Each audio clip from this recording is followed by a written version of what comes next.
গল্প পিশাচ সুন্দরী পর্ব ৪। আমি মেয়েটার পিছন থেকে দেখছি। উল্টো দিকে মুখ করে দাঁড়িয়ে আছে সে। চুলগুলো পুরো ফ্লোর অব্দি নেমেছে। পিছন থেকে চুল ছাড়া আমি মেয়েটার কিছুই দেখতে পাচ্ছি না। মেয়েটা ধীরে ধীরে পিছু ফিরতে লাগল। আমি শুধু ভাবছি ওর মুখটা কতটা ভয়ঙ্কর হতে পারে। মেয়েটা ঘুরে অবশেষে তার মুখ দেখালো আমাকে। আমার জীবনে আমি এরকম একটা সুন্দর মেয়েকে দেখিনি। আমি বিশ্বাস করতে পারছি না এটা কোনো পিশাচ। ওর মায়া ভরা টান টান চোখ, চোখের চারপাশে কালো ঘাড় কাজল, মন মুগ্ধ করার মতো। ওর চুল সত্যি অবিশ্বাস্য। এত সুন্দর ঘন কালো চুল কখনো দেখিনি। সামান্য বাতাসেও চুলগুলো এমনভাবে হেলছে যেন বাতাস ছাড়াই চুলগুলো উড়াউড়ি করে বেড়াচ্ছে। ওর ঠোঁটের প্রশংসা করার মতো নয়, কারণ এই ঠোঁটের ব্যাখ্যা করার মতো শব্দ তৈরি করতে আমাকে আরও ৭ বার জন্ম নিতে হবে। আর ওর ফিগার, সেটা আর আমি বলছি না, আপনিই বুঝে নিন।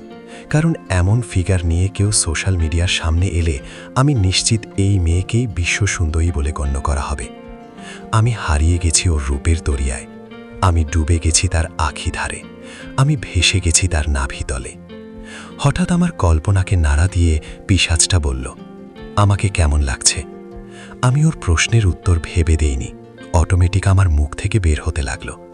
তুমি সেই নারী যার রূপে হেসে প্রাণ দিবে হাজার পুরুষ। তুমি সেই নারী যার একটি শব্দে যুদ্ধে মেতে উঠবে কোটি যুবক। তোমার তুলনা হয় না, তোমার তুলনা তুমি নিজেই। আমি তোমাকে স্পর্শ না করেও দেখে দেখে কাটিয়ে দিতে পারবো আজীবন। সত্যি তোমার তুলনা হয় না। আমার কথায় সে মুচকি হাসল।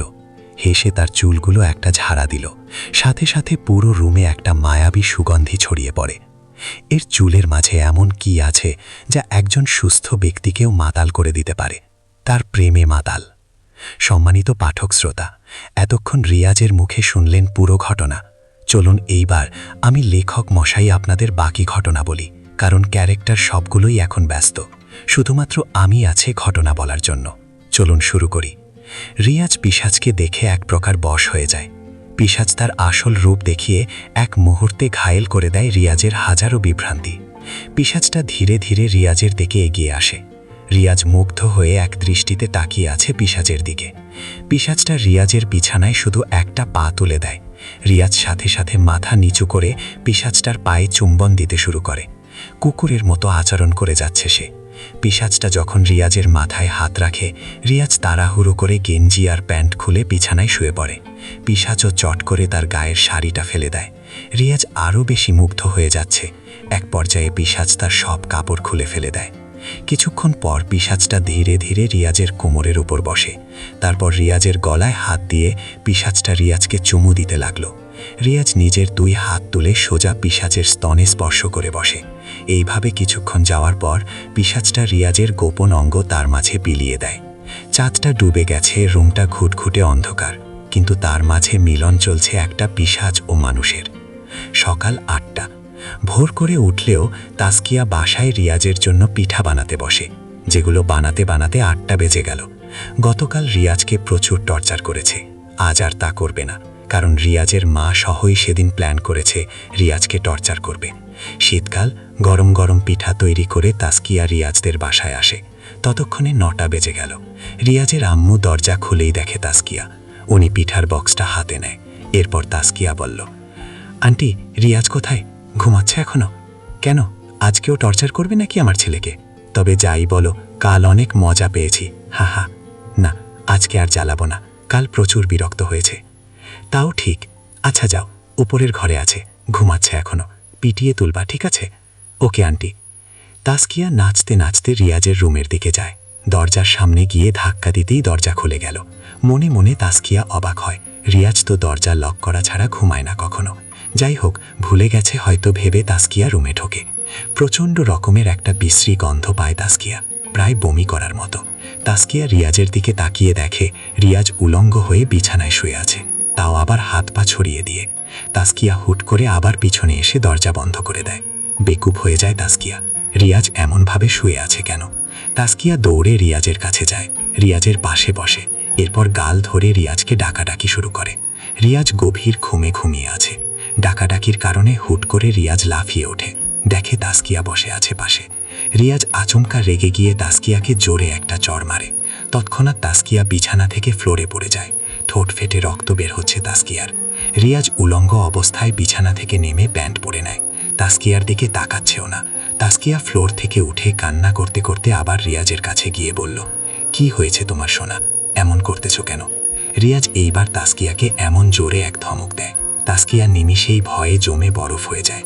এদিকে রিয়াজের বাবা মা দৌড়ে আসে। বাহির থেকে দরজা পেটাচ্ছে ওরা। তাসকিয়া দৌড়ে দরজা খুলতে যাবে, তখনই রিয়াজ তাসকিয়ার চুলের মুঠি ধরে জোরে ফ্লোরে আছাড় মেরে দেয়। এদিকে রিয়াজের বাবা মা দৌড়ে আসে। বাহির থেকে দরজা পেটাচ্ছে ওরা। তাসকিয়া দৌড়ে দরজা খুলতে যাবে, তখনই রিয়াজ তাসকিয়ার চুলের মুঠি ধরে জোরে ফ্লোরে আছাড় মেরে দেয়। ফ্লোরে সজোরে আছাড় খাওয়ায় তাসকিয়ার মাথা কিছুটা ফেটে যায়। রক্ত বের হয়ে ফ্লোর যেন ভেসে যাচ্ছে। অন্যদিকে রিয়াজের মা বাবা বাহির থেকে দরজা পিটিয়েই যাচ্ছে। রিয়াজ দরজার কাছে গিয়ে দরজাটা খুলে দিল। রিয়াজের মা বাবা তাসকিয়াকে রক্তাক্ত অবস্থায় ফ্লোরে দেখে অবাক হয়ে যায়।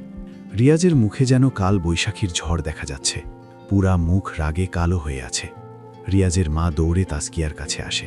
এদিকে রিয়াজ গেঞ্জিটা হাতে নিয়ে পড়ে নেয়। এরপর রুম থেকে বের হয়ে যায়। রিয়াজের বাবা তাসকিয়াকে কোলে নিয়ে বের হয়ে আসছে। রিয়াজের মা রিয়াজের এমন আচরণ দেখে অবাকই হচ্ছে। তাসকিয়া বেহুশ হয়ে যায়। হসপিটালে নেওয়ার জন্য সবাই তাড়াহুড়ো করলেও রিয়াজ নিচে এসে সোফায় বসে টিভি অন করে দেয়। অদ্ভুত সব কাণ্ড রিয়াজের মায়ের সহ্য হয়নি। তাসকিয়াকে নিয়ে রিয়াজের বাবা বাসা থেকে বের হয়ে গেছে। পাশের গলিতেই হসপিটাল আছে। এদিকে রিয়াজের মা রিয়াজকে বলে উঠল, তুই কি পাগল হয়ে গেছিস? কি হয়েছে তোর? তাসকিয়াকে এমনভাবে মারলি কেন? বের হয়ে যা আমার বাসা থেকে। রিয়াজের মা কথাটা শেষ না করতেই রিয়াজ হাতে থাকা রিমোট ছুঁড়ে মারে ওর মায়ের দিকে। কপাল ফেটে যায় ওনারও। রিয়াজের মা ব্যথার থেকে বেশি কষ্ট পাচ্ছে। রিয়াজ শেষমেশ ওর মাকে আঘাত করল। এইটাও সহ্য হয়নি ওনার। উনি আর কিছু না বলে সোজা বের হয়ে যায়। রওনা দেয় হসপিটালের দিকে। তাসকিয়াকে আগে সুস্থ করতে হবে। ঘটনা এমন এক পর্যায়ে দাঁড়িয়েছে যেখানে রিয়াজ না করছে কাউকে পরোয়া, আর না পাচ্ছে ভয়। ওর মাঝে কি সেই পিশাচ অবস্থান করছে, নাকি আলাদা কোনো মায়া চালিয়ে দিচ্ছে? রিয়াজ এখন আর নিজের কন্ট্রোলে নেই। কিন্তু প্রশ্ন এক জায়গায়, পিশাচটা এমন কেন করছে? রিয়াজকেই বা কেন? রহস্য। প্রতিটি স্টেপে রহস্য হেলছে, যার সমাধান কারো জানা নেই, কারো না। এদিকে তাসকিয়ার জ্ঞান ফিরে। ডক্টর ব্যান্ডেজ করে দেয় তাসকিয়াকে, সাথে রিয়াজের মাকেও। ভয়ে ওরা আর নিজেদের বাড়ি ফিরেনি। তিনজন মিলেই চলে যায় তাসকিয়াদের বাসায়। তাসকিয়ার বাসায় এ নিয়ে সমালোচনাও শুরু হয়, কারণ তাসকিয়া আগেই বুঝতে পেরেছে অলৌকিক কোনো শক্তির হাত আছে। আজকের ঘটনার পর নিশ্চিত হয় সে। এখন আর কারো বিশ্বাস করতে কষ্ট হচ্ছে না। সবাই বুঝে গেছে রিয়াজের শরীরে ভূত প্রবেশ করেছে। চিন্তিত পুরো পরিবার। তাসকিয়ার মা বাবা আর রিয়াজের মা বাবা দুই পরিবারই হতাশ। এর সমাধান কি? তখনই রিয়াজের বাবা হোসেন সাহেব বলে উঠল, সামনেই তো মন্টু কবিরাজের দোকান আছে, আমরা কি ওনার কাছে যাব? হয়তো কোনো সমাধান উনিই দিবেন। হোসেন সাহেবের কথাই সবাই সম্মতি জানালো। সাথে সাথেই সবাই বের হয়ে যায়। রিয়াজের বাসা থেকে মন্টু কবিরাজের দোকান 1.5 কিলো হলেও তাসকিয়ার বাসা থেকে মাত্র 6 মিনিট লাগে। রাস্তায় নেমে পড়ে পুরো পরিবার। সবার চোখে কান্নার ভাব। কেউ কাঁদছে কষ্টে, কেউ কাঁদছে ভয়। কারণ রিয়াজের কিছু হলে দুই বাড়ি ভেঙে যাবে। আর এই পরিবার আজ থেকে নয়, গত 9 বছর যাবৎ মিলেমিশে আছে। সম্পর্ক শক্তি করার জন্যই তাসকিয়ার সাথে রিয়াজের বিয়ে ঠিক করেন। কিন্তু এরই মাঝে নেমে এলো এক ধমকা হাওয়া, যা উড়িয়ে নিয়ে যাচ্ছে সকল খুশির সাম্রাজ্য। মন্টু কবিরাজের দোকানের সামনে আসার পর সবাই দেখতে পায় প্রায় 200 মানুষ সিরিয়াল ধরে আছে। এত কাস্টমার তো কখনো হয় না। আবার খেয়াল করলে দেখা যায় কারো হাতে ব্যান্ডেজ, কারো পায়ে, আবার কারো মাথায়। সবার চোখে অশ্রুপাত। মনে হচ্ছে একই সমস্যায় সবাই পড়েছে। হোসেন সাহেব একজনকে এর কারণ জিজ্ঞেস করল। উনি কাঁদতে কাঁদতে বলল, সাহেব, আমগো বহুত বিপদ হইয়া গেছে। আমার পোলায় আমারে মাইরা দেখেন মাথা ফাটাই দিছে। আমার মাইয়ারে ছুরি দিয়া কোপাইয়া খুন কইরা ফেলছে। আমার বউরে লাথি মাইরা ফালাই দিছে। আমার পোলায় বহুত ভালা, ওর গায়ে ভূত টাইকা গেছে। এখন কবিরাজের কাছে আইলাম, কিন্তু কবিরাজ সকাল 8টায় সবাইরে কইল হে নাকি একটা তাবিজ বানাইতাছে। সবাইরে সিরিয়াল ধরতে কইল। বেংনা তো আমরা 16 নাসিলাম। এরপর একই সমস্যা লইয়া বাকিরাও আইল। লোকটা কথাগুলো বলে নিজের কপালে নিজেই থাপ্পড় দিতে থাকে আর কান্না শুরু করে। ওনার কথা শুনে সবাই কান্না থামাতে পারেনি। সবার চোখে পানি। কিন্তু কি করার, একই পথের পথিক সবাই। কবিরাজ মন্টুর অপেক্ষায় সিরিয়াল ধরে সবাই। বিকেল ঘন হয়ে গেল, অথচ মন্টু কবিরাজের কোনো ডাক আসেনি। অবশেষে রিয়াজের বাবা কিছুটা ক্ষিপ্ত হয়ে যায়। উনি সিরিয়াল থেকে বের হয়ে দোকানের দিকে হাঁটা শুরু করে। সবাই চিল্লাচিল্লি করছে, কারো কথায় কান দেয়নি উনি। সোজা গিয়ে মন্টু কবিরাজের দোকানের দরজায় সজোরে লাথি মারে, আর দরজা ভেঙে পড়ে যায় নিচে। এরপর যা দেখল তা সবার জন্য একটা বড়সড় ধাক্কা হয়ে প্রকাশ পায়। কবিরাজ মন্টুর মাথা আলাদা, পা আলাদা, হাত আলাদা হয়ে আছে, যেন কেউ কুচি কুচি করে ওনাকে কেটে ফেলে গেছে। ওনার এই অবস্থা দেখে দোকানের সামনে আবার কান্নার আওয়াজ ওঠে। শেষ যে উছিলা ছিল সেটাও হারালো সবাই। কিন্তু লক্ষ্য করার মতো একটা বিষয় হচ্ছে, রক্ত দিয়ে মাটিতে লেখা ছিল 0007, অর্থাৎ 7টা সময়টাকে ইঙ্গিত করে কিছু একটা বলা হয়েছে।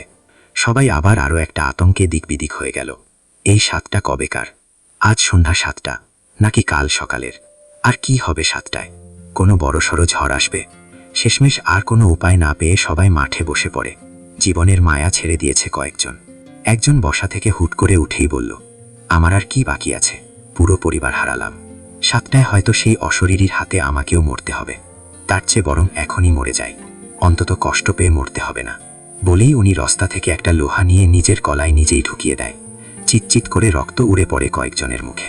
সবাই চিল্লাচিল্লি করে ওনাকে থামাতে চেয়েছে, কিন্তু তার আগেই মারা যান উনি। তার এই কাণ্ড দেখে আরও দুজন দৌড়ে গিয়ে দেয়ালের সাথে নিজের মাথা নিজে পিটানো শুরু করে। 2-1টা মারার পরই মাথার খুলি ফেটে মগজ বের হয়ে আসে। মারা যান তারাও। এইবার সবাই আরও আতঙ্কিত হয়ে গেল। হুট করে আবার কে উঠে নিজেকে নিজেই মেরে ফেলবে। সবার ভাবনার মাঝে এইবার রিয়াজের বাবাও দাঁড়িয়ে যায়। এ বুঝি আরেকজন মরতে যাচ্ছে। কিন্তু রিয়াজের বাবা তা না করে সবার উদ্দেশ্যে বলল, দেখুন সবাই, এখানে আমরা কেউই নিরাপদ নয়। সবাই বিপদগ্রস্ত হয়ে আছে, কিন্তু টপিক একটাই, আমাদের ছেলেদেরকে কোনো এক ডাইনি বশ করে নিয়েছে। খেয়াল করলে দেখবেন কোনো মেয়ের গায়ে সেই ডাইনি প্রবেশ করেনি, কোনো বৃদ্ধ ব্যক্তির দেহেও না, শুধু যুবক ছেলেদের বশ করেছে। এর কারণ কি কেউ বলতে পারে? রিয়াজের বাবার প্রশ্নের জবাব কারো কাছে নেই, কারণ এইটা একটা রহস্য যা পূর্বে ব্যাখ্যা করার শক্তি নেই কারো। ঘটনাস্থলে যা হচ্ছে বা হবে নিজের চোখে দেখার পর বিশ্লেষণ করার শব্দ পাবে। এর আগে সবাই শুধু দর্শক। সবাই মাথা নিচু করে ফেলে। রিয়াজের বাবা আবার বলল, জানি উত্তর কারো কাছে নেই, কারণ এমন হবে আমরা কখনো ভাবিনি। হুট করে হয়ে গেছে, এখনো হয়ে আসছে, আর সামনেও হবে। কিন্তু আমরা মানুষ, আমরা হার মানতে পারি না। জন্মের আগে আমরা যুদ্ধ করে এসেছি। আমরা প্রতিটি মানুষ এক একটা যোদ্ধা। হার কেন মানব আমরা? কে পুরুষ কে মহিলা সেটা ভাবার সময় নেই। আমরা যোদ্ধা, আমরা লড়াই করে যাব, নিজের জন্য, নিজেদের ছেলের জন্য। রিয়াজের বাবার কথায় সবাই হাততালি দেয়। সবাই একত্রিত হয়ে এক কণ্ঠে আওয়াজ তুলল, লড়ব, লড়ব, লড়ব, একটা স্লোগান। কিন্তু স্লোগানটা শুধুই স্লোগান নয়, সবার মনে এক একটা বিন্দু পরিমাণের শক্তি। রিয়াজের বাবা আবার বললেন, থামুন সবাই। সবাই বুঝতে পেরেছেন এইটাই বেশি। এখানে অনেক পুলিশও আছে, তারাও বিপদগ্রস্ত। অর্থাৎ এখন আমাদের হাতে একটাই পথ খোলা আছে। এই এলাকা থেকে কেউ পালাতে পারছে না। এলাকার সীমানায় একটা মায়াজাল পড়েছে। এই এলাকায় নেটওয়ার্কও বন্ধ হয়ে গেছে, তাই অন্য এলাকার বা শহরের মানুষ আমাদের অবস্থার ব্যাপারে জানে না। আমরা সবাই যার যার বাড়িতে যাই, সন্ধ্যার অপেক্ষা করি। যদি আমাদের মাঠে নামতে হয় তবে আমরা নামব, কিন্তু পরিস্থিতি বুঝে শুনে। মনে রাখবেন, যারা মরেছে মরে গেছে, যারা বেঁচে আছে অন্তত তাদের বাঁচাতে হবে। আকাশটা আজ ভয়ঙ্কর রূপ ধারণ করেছে। বাতাসটা কেমন যেন হিংস্র হয়ে যাচ্ছে। দেহে স্পর্শ হওয়া মাত্রই যেন কারো আশার ইঙ্গিত দিচ্ছে। সবাই সবার ঘরে অবস্থান করলেও প্রতিটি মানুষ জানালার পাশে দাঁড়ানো। সবার চোখ বাহিরে। 6:30 বাজে, আর 30 মিনিট পর কি হবে, কি হতে যাচ্ছে সেই দৃশ্য দেখার অপেক্ষা। আরেকটা কথা, যে ছেলেগুলোকে পিশাচটা বশ করেছে তারা কেউই বাসায় নেই। প্রতিটি ছেলেই গায়েব। তারা কোথায় গেছে সবার অজানা। ঘড়ির কাঁটা টিকটিক করে এগিয়ে যাচ্ছে। সময় যতটা ঘনিয়ে আসছে সবার ভেতরে ভয়ের চাপটা বেড়েই যাচ্ছে। কিছুক্ষণ পরেই 7টা বাজবে। কি হবে ভেবে সবাই হতাশ। 7টা বেজে গেছে। সবাই বাহিরে তাকিয়ে আছে। কোনো সাড়া শব্দ নেই। বুক থুকথুক করছে সবার। কিছুই হয়নি, সবাই নির্বাক হয়ে গেল। জানালা থেকে চোখ সরাতে যাবে তখনই শুরু হয় ঝড়। প্রচুর বাতাস বইতে লাগলো বাহিরে। শুধু প্রচুর না, মাত্রাধিক বাতাস বইতে শুরু করে। বাহিরে যাদের গাড়ি পার্কিং করা ছিল, গাড়িগুলো বাতাসে উড়ে অন্য বাড়ির সামনে গিয়ে পড়ছে। রাস্তার পাশে কয়েকজনের দোকানপাট ভেঙে বাতাসে উড়ে যাচ্ছে। ঘূর্ণিঝড়ের মতো এক পলকে সব উতাল পাতাল করে থেমে যায় বাতাস। এরপর আচমকা একটা চিৎকার শুনতে পায় সবাই, খুবই ভয়ানক চিৎকার। সবাই তাকায় সেদিকে আর দেখে প্রতিটি যুবক ছেলে মাতালের মতো কাঁদতে কাঁদতে হেঁটে আসছে। ওদের গলার স্বর খুবই ভয়ানক হয়ে গেছে, কোনো জন্তুর শব্দের মতো। আর সবথেকে বেশি অবাক করার বিষয় হচ্ছে সবার সামনে এবং মাঝে রিয়া ছাড়ছে, যেন সবার লিডার সে। কিন্তু এরা হেঁটে কোথায় যাচ্ছে? সবাই জানালা দিয়ে শুধু তাকিয়ে কাণ্ড দেখে যাচ্ছে। তাজকিয়া কান্না করতে করতে বেহুশ হবার অবস্থা। এদিকে আচমকা প্রতিটি যুবক মানুষের ঘরের দরজা ভাঙা শুরু করে। এরপর বাসার ভেতর থেকে মহিলাদের বের করে কামড়াচ্ছে। রিয়াজও একটা মহিলার ঘাড় ধরে কামড় মেরে দিয়েছে। মহিলার গায়ের রক্তে রিয়াজের মুখ রক্তাক্ত হয়ে যায়। জানালা দিয়ে সবাই এসব দেখছে আর কান্না করে যাচ্ছে, কারণ কিছুক্ষণ পর সবার উপর হামলা আসবে। ওরা একটা একটা বাসা টার্গেট করছে আর খুন করছে। কেউ কান্না করছে, কেউ বমি করে দিচ্ছে, আর কেউ এসব সহ্য না করতে পেরে অজ্ঞান হয়ে গেছে। রিয়াজের বাবা জানালা দিয়ে চিৎকার মেরে বলল, সবাই বের হও, যুদ্ধের সময় এসে গেছে। কিন্তু একটা লোকও বের হয়নি, সবাই ভয়ে দাঁড়িয়ে আছে। রিয়াজের বাবা বুঝতে পারে ভয়ে কেউই এগিয়ে আসবে না, কিন্তু থেকেও বা লাভ কি, যেহেতু মরতেই হবে। রিয়াজের বাবা একটা ধারালো তলোয়ার নিয়ে বাসা থেকে বের হয়ে যাচ্ছে। পরিবারের সবাই আটকাতে যাচ্ছে, কিন্তু কে শুনে কার কথা। উনি সবাইকে ধাক্কা মেরে বেরিয়ে আসে, বাহির থেকে দরজা লক করে দেয়। তখনই ঘটে আরেকটা ঘটনা। আচমকা সবার মাঝখান থেকে বেরিয়ে আসে সেই পিশাচ। সাদা চোখ, কালো দাঁত, দেহের গঠন প্রায় 10 ফুট। ভয়ঙ্কর কুৎসিত চেহারা নিয়ে পিশাচটা হাসতে শুরু করে। যুবকরাও পিশাচের হাসির শব্দে থেমে যায়। পিশাচটা এমনভাবে হাসছে, তার হাসির শব্দে আরও অনেকে অজ্ঞান হয়ে যায়, কারণ এইটা সাধারণ হাসির শব্দ নয়, অনেক অনেক অনেক ভয়ঙ্কর হাসি। আর তখনই নতুন আরেকটা ঘটনার সম্মুখীন হয় সবাই। রিয়াজ আচমকা শার্টের ভেতর থেকে একটা ছুরি বের করে। এরপর দৌড়ে সেই পিশাচের দিকে গিয়ে লাফ মেরে তার গলায় ঢুকিয়ে দেয়। সিনটা এমনভাবে হয়ে গেল, প্রতিটি মানুষ থ হয়ে যায়। রিয়াজের বাবাও তলোয়ার হাতে নিয়ে দাঁড়িয়ে যায়। এইটা কি হয়ে গেল? রিয়াজ এইভাবে পলটি কেন নিল? কিন্তু এদিকে পিশাচটা ছুরির আঘাত সহ্য করতে পারেনি। সবাই দূর থেকে খেয়াল করে যাচ্ছে রিয়াজের হাতের ছুরিটাও সাধারণ কোনো ছুরি নয়। ছুরিটা প্রচুর আলো ছড়াচ্ছে, আর ছুরির মাঝে অজানা কিছু অক্ষরে কি যেন লেখা আছে।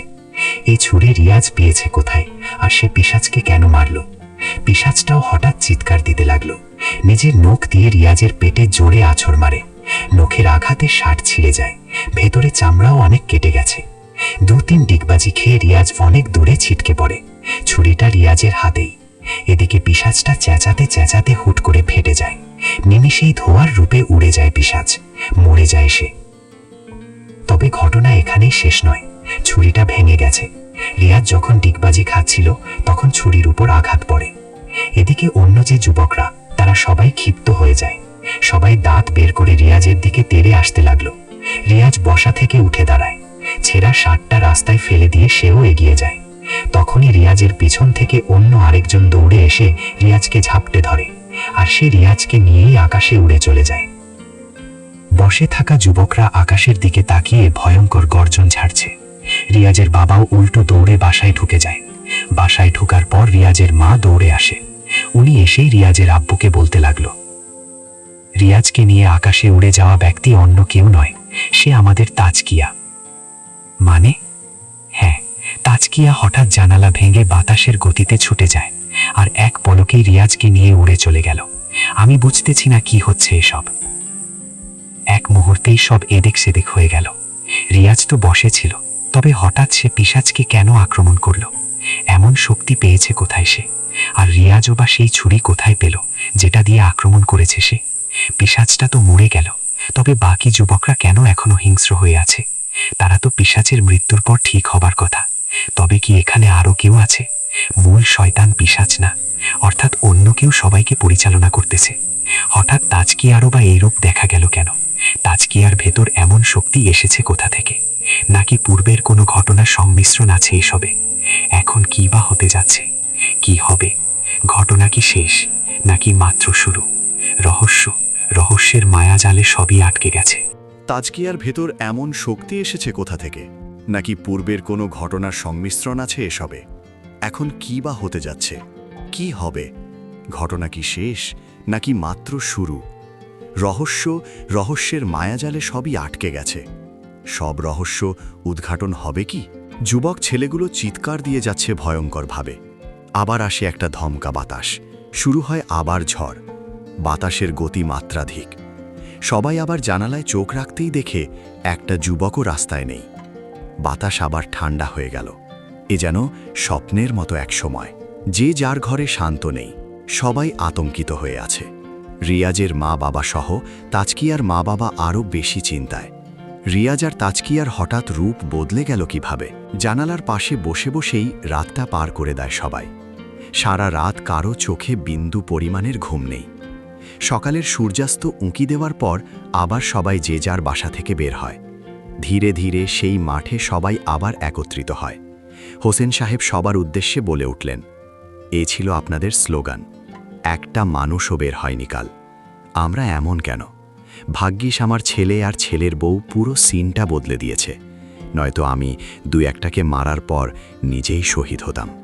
কিন্তু কি লাভ হতো? বাকিরা আপনার উপর আক্রমণ করত, মারা সবাই এমনিই যেতেন। মূল জিনিস ভয়। ভয়ের জন্য পুরো রাষ্ট্র আমাদের চালাচ্ছে। মুসলিম কান্ট্রিতে বসে রাষ্ট্র ধর্ম ইসলাম না বলার সাহস পাচ্ছে কে? আমাদের হাতে নেই কিছু, আমরা লড়াই করতে পারি না। আমাদের পূর্বপুরুষের কথা আমরা ভুলে যাই। যাই হোক, উদাহরণ হিসেবে আপনাদের একটা ঘটনা দেখালাম, কিন্তু মূল একটাই, আমরা ভয় পাব না। আমরা একত্রিত থাকলে কোনো অশরীরী কেন, কেউই আমাদের ক্ষতি করতে পারবে না। নিশ্চয়ই সবার মনে আছে 1971 সালের কথা। হোসেন সাহেবের কথাতে লজ্জিত হয়ে মাথা নিচু করে রাখে সবাই। আর তখনই সবার পিছন থেকে রিয়াজ বলে উঠল, তার চেয়ে বড় শক্তি হচ্ছে আমাদের মস্তিষ্ক। রিয়াজের কথায় পিছন ফিরে তাকায় সবাই। তাজকিয়া আর রিয়াজ একসাথে দাঁড়িয়ে আছে। রিয়াজ আর তাজকিয়া হেঁটে হেঁটে সবার সামনে আসতেছে আর বলতেছে, হ্যাঁ, মস্তিষ্ক। দেহের শক্তি আমাদের ততক্ষণ কাজে দিবে যতক্ষণ আমরা হয়রান না হব, কিন্তু মস্তিষ্ক হয়রান হয় না। যে কোনো মুহূর্তে যে কোনো সময় তাকে জাগ্রত করা যায়। কথাগুলো বলতে বলতে দুজনেই সবার সামনে এলো। হোসেন সাহেব, তাজকিয়া আর রিয়াজ সবার সামনে দাঁড়িয়ে আছে। রিয়াজ আবার বলল, সমস্যা কখনো একা আসে না, সমাধান একটা থাকেই, যা আমরা দেখি না বা চোখে পড়ে না। কিন্তু ততক্ষণ আমাদের সমাধানের পিছু ছুটতে হবে যতক্ষণ আমরা তা না খুঁজে পাব। আজ আমি আপনাদের পুরো ঘটনা বলবো। কে এই অশরীরী, কি তার পরিচয়, কেন সে আক্রমণ করেছে, আর যুবকদেরই বা কেন? সবাই আগ্রহ নিয়ে রিয়াজের কথায় মন দেয়। সারা রাত কারো ঘুম নেই, কিন্তু ঘটনা শোনার জন্য চোখ বড় করে তাকিয়ে আছে সবাই। রিয়াজ শুরু করে সেই রাতের ঘটনা থেকে। সেদিন রাতে পিশাচটা আমার কাছেও আসে। আমাকেও যৌন মিলনে লিপ্ত হতে হয়েছে, কিন্তু কোনো কিছুই আমার ইচ্ছেকৃত না। যে গন্ধ পেয়ে সবাই বমি করে দিবে, সেই গন্ধটা আমার কাছে পৃথিবীর শ্রেষ্ঠ সুগন্ধ মনে হচ্ছিল, কারণ আমি বশীভূত ছিলাম। পরের দিন সকালে যখন আমার মোটামুটি জ্ঞান ফিরে, তাও অতি ভোরে, তখন আমি চিন্তা করতে লাগলাম সবকিছু, যে আমি তো এমন নয়, তবে এমন হয়ে গেলাম কিভাবে? মনে পড়ে তাবিজের কথা, কারণ এই তাবিজ পকেটে আসার পর পিশাচকে আমার ভালো লাগা শুরু হয়। এর আগে তো ভয় পেতাম, অর্থাৎ সবকিছুর পিছনে মন্টু কবিরাজের হাত। আমি নিশ্চিত হবার জন্য পকেট থেকে তাবিজটা বের করে বাসার বাহিরে ফেলে দিয়েছিলাম, কিন্তু সকালটায় পিশাচের আর একটা মিশন শুরু হয়। কিছুক্ষণ বাদেই পিশাচটা আসে। গন্ধে আমার বমি আসতেছিল, কিন্তু গলা অবধি আসার পরেই আমি গিলে ফেলি। আমি এমনভাবে পিশাচের সাথে আচরণ করেছি যেন আমি এখনও তার বশ।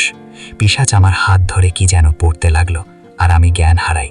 যখন জ্ঞান ফিরে, তখন আমি নিজেকে আবিষ্কার করি একটি গুহায়, যেখানে এলাকার সব যুবক উপস্থিত। কিন্তু মূল কথা হচ্ছে, প্রতিটি যুবকের আচরণ স্বাভাবিক না, কারণ তারা পিশাচের হাতে বন্দী বা বশ। শুধুমাত্র আমি নর্মাল ছিলাম। কাউকে বুঝতে না দিয়ে আমিও অভিনয় করে যাচ্ছিলাম। তখনই সবার সামনে হাজির হয় মন্টু কবিরাজ। সে এসে সবাইকে বলতে লাগলো, তোমরা আজ 7টায় এই এলাকার প্রতিটি মানুষকে হত্যা করবে, ওদের রক্ত খেয়ে অচল করে দিবে। আমি জানি তোমরা পারবে, কারণ এখন তোমরা হিংস্র জানোয়ারের থেকেও বেশি ভয়ঙ্কর। কথাগুলো বলে কন্টু কবিরাজ চলে যায়। আমি ধীরে ধীরে তার পিছনে। সব যুবক আমাকে দেখে কিছুই করছে না, কারণ আমাকে মারার কোনো অনুমতি পায়নি তারা। এর মূল কারণ হচ্ছে মন্টু কবিরাজ যেটা করতে বলবে সবাই শুধুমাত্র সেটাই করবে। আমি তার পিছু নিয়ে দেখি এই গুহা থেকে অন্য গুহায় প্রবেশের রাস্তা আছে। ভিতরে গিয়ে দেখি কবিরাজ মন্টু একটা পুতুলের সামনে দাঁড়িয়ে আছে। আমি আলমারির পেছন গিয়ে লুকিয়ে পড়ি। কবিরাজ মন্টু পুতুলটার বুক থেকে একটা ছুরি বের করে, আর সাথে সাথেই পুতুলটা পিশাচে পরিণত হয়। অর্থাৎ এই পুতুলটাই পিশাচ, আর এই পিশাচের অস্তিত্ব তৈরি করেছে মন্টু কবিরাজ। এইবার পুরো বিষয়টা ক্লিয়ার। আমি লুকিয়ে দেখে যাচ্ছি। কবিরাজ মন্টু পিশাচকে জাগ্রত করার পর পিশাচটা কবিরাজকে বলল, হুকুম করুন মালিক। আমি বিশ্বাস করতে পারছি না আমার জাদুবিদ্যা এতটা সফলতা পাবে। তোরও কোনো ভয় নেই, এই ছুরি ছাড়া তোকে কেউ হত্যা করতে পারবে না। অর্থাৎ তুই অমর, আর আমি তো হবই। এখন শোন, আমি নিজের জাদু দিয়ে নিজেকে খণ্ড খণ্ড করব, যাতে বাইরের লোকেরা ভাবে আমি মরে গেছি। সন্ধ্যা তোর কাজ আছে, আগে আমি এ মিশন শেষ করে আসি। জি মালিক। এরপর মন্টু কবিরাজ আবার পিশাচের বুকে ছুরিটা ঢোকায়। পিশাচটা আবার হয়ে যায় পুতুল। আমি নোটিশ করলাম মন্টু কবিরাজ টেবিল থেকে একটা বই নিল। কিছুক্ষণ বইয়ের দিকে তাকিয়ে সে বইটা আবার টেবিলে রাখে। এরপর ডান দিকে গিয়ে একটা সিঁড়ি বেয়ে উপরে উঠে যায়। আমার বুঝতে বাকি রইল না যে আমি এখন মন্টু কবিরাজের দোকানের নিচে। ভূমির নিচে তার এই সাম্রাজ্য, আর এখানেই সে করে বেড়াচ্ছে যত শয়তানি জাদুবিদ্যা। মন্টু কবিরাজ উপরে যাওয়ার পর আমি বের হলাম। এরপর টেবিলে গিয়ে বইটা হাতে নিয়েছি। বইয়ে তার উদ্দেশ্যে মোতাবেক কিছু চিত্র, আর চিত্রের নিচে কিছু লেখা আছে। প্রতিটি পৃষ্ঠার ওপর তারিখ দেওয়া আছে। এই বই প্রথম লেখা শুরু হয় 2004 সাল থেকে, অর্থাৎ বহু বছর ধরে তার এই পরিকল্পনা চালে আসছে। আমি বইটা পড়া শুরু করি। সেখানে যা বুঝতে পেরেছি তা হচ্ছে সে অমর হবে, পুরো দুনিয়ায় রাজত্ব করবে। এই পুতুলকে কাজে লাগিয়ে প্রতিটি যুবকদের সেক্সুয়ালি অ্যাটাক করেছে, কারণ সেক্সুয়ালি টপিকটা যুবক কেন প্রতিটি ছেলেকেই কাবু করতে সক্ষম। প্রতিটি যুবককে দিয়ে তার পরিবারকে মারধর করেছে, কেউ খুন করেছে, যার মূল উদ্দেশ্য একটাই, সবাইকে হিংস্র বানানো। কিন্তু শুধু যৌন মিলনের জন্য কেউ বশ হয়নি। প্রতিটি ছেলেই আমার মতো পিশাচের কবলে পড়ে মন্টু কবিরাজের কাছে এসেছিল, আর মন্টু সেই একই তাবিজ সবার কাছে দিত। আর তাবিজের সাথে বিশ্বাস করার জন্য কিছু কাজ দিত, চুল নেওয়ার ব্যাপারটা। তাবিজটা তখনই জাগ্রত হয়ে বশীভূত করতে সক্ষম হতো যখন পিশাচটা তাবিজ থাকা অবস্থায় যৌন মিলনে লিপ্ত থাকত। এতে যুবকদের মস্তিষ্ক কন্ট্রোল করার শক্তি চলে যেত কবিরাজ মন্টুর কাছে। তবে ততক্ষণ সবাই বশ থাকবে যতক্ষণ তাবিজটা যুবকদের কাছে থাকবে। পিশাচটার মৃত্যু কেউ দিতে পারবে না। এই পিশাচের মৃত্যু একমাত্র সেই ছুরির আঘাতে হবে যে ছুরি তার বুকে লাগানো। তবে ছুরিটা অন্য কোথাও ঢোকালে হবে না, বরাবর পিশাচের গলায় মারতে হবে। এতে পিশাচের শ্বাস বন্ধ হবে আর মারা যাবে। প্রতিটি যুবকদের দিয়ে একটি গ্রামের মানুষদের হত্যা করবে মন্টু। এরপর সবার মাথার মগজ দিয়ে সে তৈরি করবে একটা তৈল, যে তৈল পান করলে 3000 বছর বেঁচে থাকবে যে কেউ, এবং সে পুরো যুবক যুবতী হয়ে যাবে। 3000 বছর পর আবার সেই তৈল পান করলে সে আরো 3000 বছর বাঁচবে, কিন্তু কখনো বুড়ো হবে না। আমি বইটা অতটুকু অবধি পড়ার পরেই উপর থেকে কারো নাম আর শব্দ পাই। শেষে লেখা ছিল কি কি কারণে মন্টু শক্তি অর্জন করতে ব্যর্থ হবে, অর্থাৎ তাকে আটকানোর উপায়টা জানার আগেই আমাকে লুকাতে হয়। মন্টু নিচে এসে একটা বাটি হাতে নেয়, যে বাকির মধ্যে সে হাতের ইশারায় যা করবে তা এলাকাতে হবে। অর্থাৎ কাল সন্ধ্যা যে ঝড় হয়েছিল সেই ঝড় মন্টু তুলেছে ওখানেই বসে, তাও হাতের ইশারায়। পুরো এলাকাটা সে বাটির ওপর কন্ট্রোল করে যাচ্ছিল। আমি কি করব ভেবে পাচ্ছিলাম না। ধরা তো খাওয়া যাবে না, তাই নিজের মস্তিষ্ককে প্রেসার দিতে লাগলাম। তখন আমার মাথায় আর একটা বুদ্ধি আসে, এসব জাদুবিদ্যা শেখার একটা না একটা বই তো অবশ্যই আছে, সেটা বের করতে হবে। মন্টু বাটি হাতে নিয়ে ধ্যানে বসে যায়। এই সুযোগ নিয়ে আমি ধীরে ধীরে বের হই। উনার পিছনের দিকে টেবিল, তাই টেবিলের উপর চোখ বোলাতেই একটা বড় বই দেখতে পাই। সেখান থেকে আমি মাত্র 3টে মন্ত্র মুখস্থ করেছিলাম। একটা হচ্ছে যে কারো দেহে প্রবেশ করা, আর একটা হচ্ছে বাতাসের গতিতে ছুটে যাওয়া, আর অন্যটা উড়ে যাওয়া। 4 নাম্বারটা মুখস্থ করব, তখনই মন্টুর মুখ থেকে জোরে আওয়াজ বের হচ্ছিল। আমি বুঝে গেছি ধ্যান শীষের দিকে। তাড়াহুড়ো করে দৌড়ে চলে যাই অন্য গুহায়, যেখানে সব যুবক বশীভূত করা। কিছুক্ষণ পর দেখি পিশাচ আর মন্টু রুমে আসে। আমিও বাকি যুবকদের মতো ভয়ঙ্করভাবে গর্জন ছাড়ার চেষ্টা করে যাচ্ছিলাম। মন্টু কবিরাজ এসে সবাইকে নির্দেশ দিল গ্রামের প্রতিটি মানুষকে কামড়ে মারার জন্য, একটাও যেন না বাঁচে। আর পিশাচকে নির্দেশ দিয়েছে প্রতিটি মানুষের মাথা সংগ্রহ করে গুহায় আনার জন্য। মন্টুর কথা শুনে সব যুবকরা হুড়হুড় করে গুহা থেকে বের হতে লাগলো। এই গুহা থেকে পরের গুহা, এরপর সিঁড়ি বেয়ে উপরে উঠে যাচ্ছে সবাই। দলের মধ্যে আমিও মাতালের মতো হেঁটে যাচ্ছি। যাওয়ার সময় দল থেকেই হাতটা বের করে টেবিল থেকে ছুরিটা নিয়ে নিলাম। যেহেতু উপরে ওঠার সময় এই জায়গা দিয়ে যেতে হয়, কবিরাজ মন্টুও এখানে নিরাপত্তা রাখেনি, কারণ সে জানে সবাই তার বশীভূত। আমি ছুরিটা প্যান্টের খোঁচায় শার্টের ভিতরে রাখি। এরপর দলের সাথে এলাকায় প্রবেশ করি। যখন সবাই মানুষকে কামড়াতে লাগলো, তখন যদি আমি বসে থাকতাম তবে আমাকে সন্দেহ করত মন্টু। আমি অপেক্ষায় ছিলাম পিশাচটা কখন আসবে। সে না আসা অবধি আমাকে অভিনয় করে যেতেই হবে। বাধ্য হয়ে আমিও একজনকে কামড়ে মেরে ফেলি। কতটা অনিচ্ছুকভাবে অভিনয় করতে হচ্ছিল আপনারা বুঝতেছেন। ঠিক তখনই পিশাচের আগমন, আর আমি সুযোগটা কাজে লাগিয়ে আক্রমণ করি। পিশাচের নখের আছড়ে আমার চামড়া ছিঁড়ে যাওয়ায় বুঝতে পারি আমার আলাদা শক্তি নেই। এই হিংস্র যুবকদের নিশ্চয়ই মন্টু গায়েবী নির্দেশ করে দিবে আমাকে মারার জন্য, কিন্তু আমাকে বাঁচতে হবে। লড়াই করার মতো শক্তি আমার নেই। পেট থেকে প্রচুর রক্ত যাচ্ছে, তাই আমি আমার দেহ থেকে বের হয়ে তাজকিয়ার দেহে প্রবেশ করি, আর তাজকিয়ার আত্মাকে আমার দেহে প্রবেশ করায়। মন্ত্রটা ছিল আচনি শাস্ত্রী অমালা ভেন্তি। তখন তাজকিয়া নয়, আমি ওর দেহ নিয়ে আমার বডিটাকে বাতাসের গতিতে ধরি আর উড়ে যাই। বই থেকে সেই 3টা মন্ত্র কাজে লাগিয়ে বেঁচে যাই। আমি জানি মন্টু এখন চিন্তায় পড়ে যাবে, তার কাছেও বিষয়টি রহস্যজনকভাবে উপস্থাপন হবে। সে আজ রাতে প্ল্যানিং করবে, কিন্তু আমাকে আক্রমণ করবে না, সতর্ক হবে সে। এদিকে আমার বডিকে নিয়ে আমি আমাদের ছাদে যাই। ওখানে গিয়ে তাজকিয়ার দেহ ছেড়ে আবার আমার দেহে আসি। মূল কথা হচ্ছে অন্ধেক শাস্ত্রী অয়াকন্সভাগ রুইস নুরি। একদমে রিয়াজ সবার উদ্দেশ্যে কথাগুলো বলে মন্ত্রটা উচ্চারণ করে। এই মন্ত্রের আরেকটা রহস্য আছে। এই মন্ত্র পড়ার পর তারাই জ্ঞান হারাবে যারা এক খেয়ে থাকবে। রিয়াজ এখানে পুরো ঘটনা বলার পেছনে একটা রহস্য আছে। সেটা হচ্ছে সবাইকে এক মনে নিয়ে আসা। অর্থাৎ বইয়ে রিয়াজ আর একটা লাইন পড়েছিল, সেখানে লেখা ছিল এক মনে হইয়া বাচাল বন্ধ করিবে আগাল মাচাল। অর্থাৎ অনেকগুলো মস্তিষ্ক একত্রিত হয়ে যখন একটা ব্যাপারেই চিন্তা করবে, তখন এই মন্ত্র বললে সবাই অদৃশ্য হয়ে যাবে। পরিকল্পনা বরাবর কাজ করেছে। এরা শুধু অদৃশ্য হয়নি, নিজেদের জ্ঞানও হারিয়েছে। ততক্ষণ এরা এইভাবে অদৃশ্য হয়েই দাঁড়িয়ে থাকবে যতক্ষণ রিয়াজ আবার মন্ত্রটা না উচ্চারণ করবে। তবে শুধুমাত্র রিয়াজের উচ্চারণেই কাজ হবে, কারণ রিয়াজের উচ্চারণেই এরা অদৃশ্য হয়েছে। এখন এখানে সবাই অদৃশ্য, শুধু রিয়াজ ছাড়া। রিয়াজের এবারের মিশন মন্টু কবিরাজকে শেষ করা আর যুবকদের উদ্ধার করা। কিন্তু কিভাবে? কবিরাজ মন্টুর নিশ্চয়ই অনেক শক্তি। রিয়াজ মাত্র 4টে মন্ত্র জানে, কিন্তু মন্ত্র আর শক্তি বড় কথা নয়, মস্তিষ্ক হলো মূল। নিজের ওপর বিশ্বাস রেখে রিয়াজ রওনা করে সেই গুহায়। মন্ত্রের সাহায্যে বাতাসের গতিতে রিয়াজ গুহায় চলে আসে। এসে দেখে মন্টু টেবিলের সামনেই দাঁড়িয়ে আছে, আর পিছনে বসে আছে সকল যুবক। রিয়াজকে দেখেই মন্টু বলল, আমি তোকে আর তোর পরিবারকে ছেড়ে দিব, চলে যা। আমিও তোকে খুন করব না, বন্ধ করে দে সব। এটা আমার 17 বছরের সাধনা, কিভাবে বন্ধ করি। আর এতে 1000 মানুষের প্রাণ যাবে, 1000 মায়ের বুক খালি হবে, দুনিয়াতে শয়তানের রাগ চলবে, মনুষ্যত্ব মরে যাবে। আমি কিভাবে ছেড়ে দেই? তুই আমার রাগ তুলছিস, তুই মরার জন্য অন্যায় করছিস। হা হা হা, আমাকে কে মারবে? তুই? হা হা হা, দেখ তো যে 3টা মন্ত্র শিখেছিস ওগুলো কাজ করে কিনা। রিয়াজ কিছুটা অবাক হয়।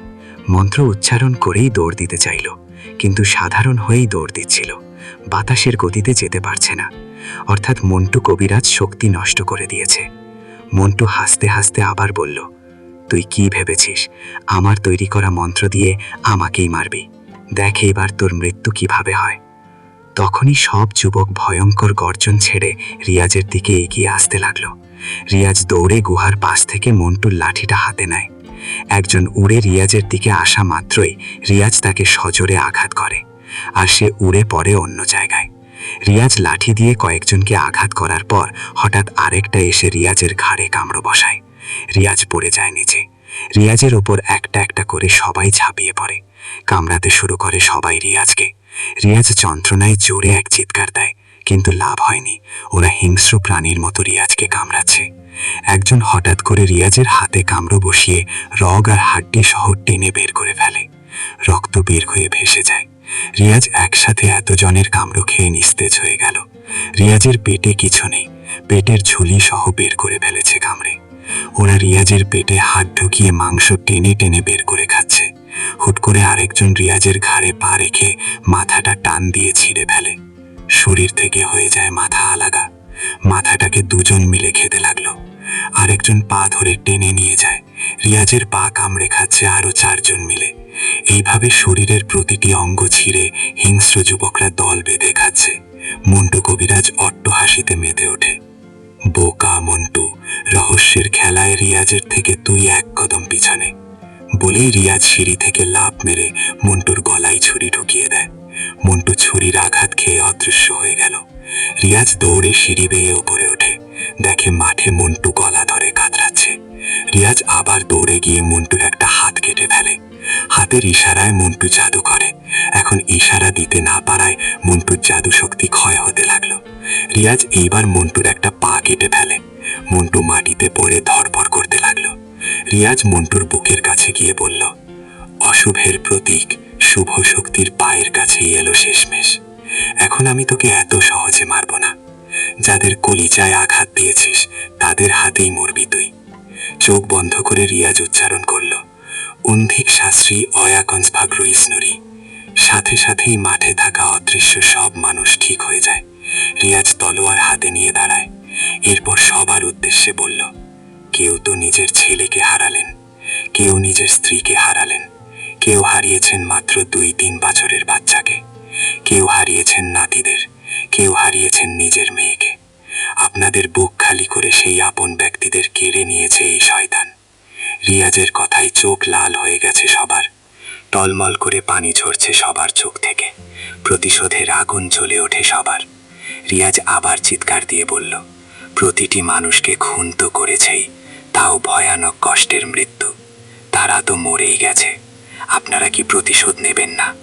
সবাই এক স্বরে চিৎকার মেরে বলল, এই শয়তানের যন্ত্রণাদায়ক শাস্তি চাই আমরা।